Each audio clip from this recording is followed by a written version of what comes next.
Et l'ogresse chez nous, il faut que je vous dise comment elles sont, nos ogresses. Nos ogresses, elles ont toujours des problèmes avec leurs cheveux. Elles ont les cheveux complètement emmêlés, exactement comme un buisson. Dans le buisson, il y a des petites bêtes qui courent. Ben oui, des poux, gros comme mon poing. Des petites souris, des araignées. Ah, l'ogresse, le roulat, elle a de très grands yeux injectés de sang. Elle a une bouche prête à avaler ce qu'elle rencontre sur son chemin. Mais nos roulats, elles ont quelque chose de vraiment très, très spécial. Ce qu'elles ont de spécial se situe à ce niveau-là. Alors, ben oui, elles ont des seins. Et les seins des roulats, elles peuvent tomber sur le ventre, sur les cuisses, sur les genoux et parfois même par terre. Ça pose quelques problèmes pour se déplacer. Alors les roulats, c'est simple, on peut les reconnaître de très loin, parce que imaginez, sur l'épaule, celle qui a les seins longs et qui touche par terre, moi j'en connais une, elle a trouvé la parade.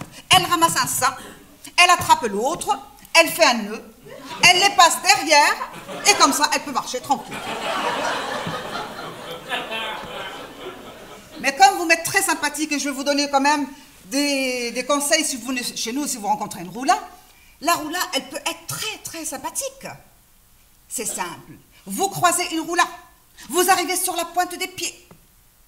Et comme elle est toujours en train de jeter ses seins sur ses épaules, vous arrivez tout doucement. Vous attrapez un sein. Vous tétez. Ben, vous êtes reconnu par la roula comme un fils ou une fille.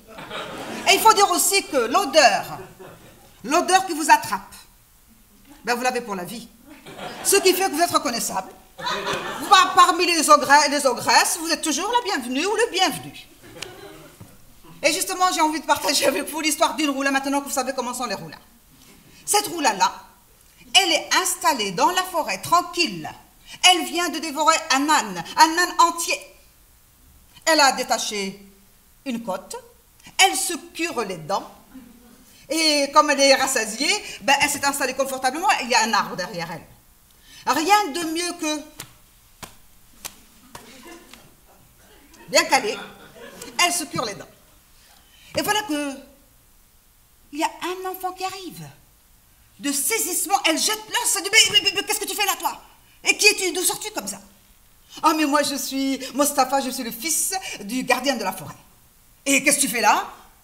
Ben, c'est ma première sortie, là, je suis sortie. Mais tes parents t'ont laissé sortir? Ben, tu sais, maman, elle dit toujours qu'il ne faut pas sortir parce qu'il y a la roula dans la forêt, mais moi, aujourd'hui, elle était occupée, je suis sortie.